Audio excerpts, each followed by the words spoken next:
Hi, I'm Ian. Now, I wanted to ask you today, if you made a list of the qualities that you think God would be looking for in people to do what he wants to do jobs for him, what do you think they might be?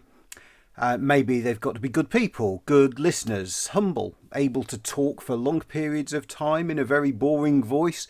Maybe you have to be old or young or somewhere in the middle, male, female. Maybe you certainly wouldn't want someone with a criminal record. So what about me? Well, I'd describe myself as a vicar with a day job. I'm not paid by the church. In fact, I actually work for BT full time and then try and do everything a regular vicar might do in my spare time. All day since lockdown, I've sat here at my computer on conference calls and helping to make sure that BT's services are tested. What else do I like? I love eating lots of different food. I am going to plug Happy House just down the road on Lindbergh Road. Genuinely amazing Chinese food. Also through my job, I've got many amazing friends in India. Their food is absolutely awesome. I know some of them might be watching this, so do send us a comment on the post.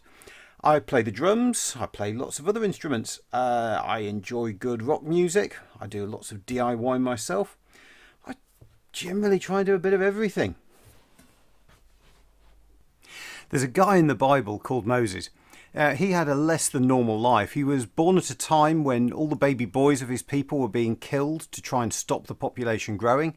He was hidden in a basket on a river, found by the royal family. So rather than being killed, he ended up being brought up in royal palaces. When he was a young man, he witnessed some of his own people being beaten by one of their oppressors. And Moses ended up killing that man. As a murderer, he escaped. He fled the country, lived for about the next 60 years as a shepherd. He married, had a family, left his old life behind. Everything changed when he was 80 years old. Instead of retiring and putting his feet up, God gave him a job.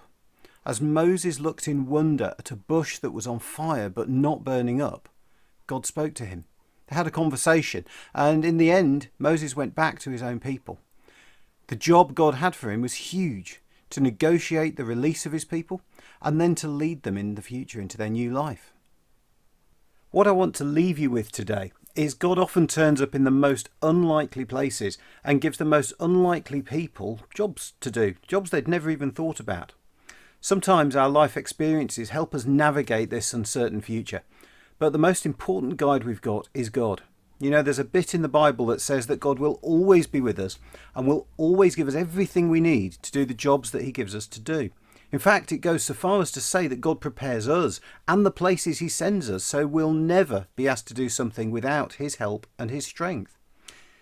Every day of our life can be a struggle, but if you ask God to be with you and help you, then as you follow him, he promises he will always be there. Doesn't matter who we are, what we've done, how old we are, where we're from, God has got a role for everyone. He has a place for you personally. We'd love to talk more with you about that. Feel free to get in touch with us. We'd love to explore together about God's plan for you and for me and for LRCC. God bless you.